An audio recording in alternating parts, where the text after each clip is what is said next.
All right, now balancing in this position right here is probably one of the most important things you can learn in breaking because it's the basis for lots of different moves like hang glides, basic windmills as you can see here, turtles, air chairs, and tracks, for example.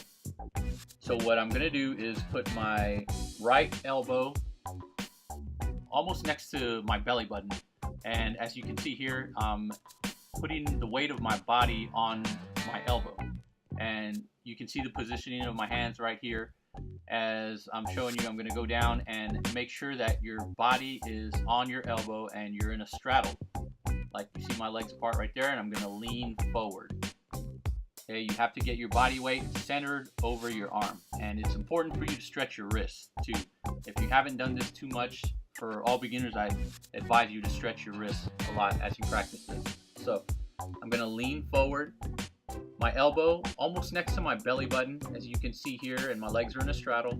And I'm going to lean forward and just try to pick my legs up. And you can even put your head down and practice like this for balance. Okay, it takes a lot of practice, so y'all just work on that. And if you have any questions, hit me in the comments. Peace.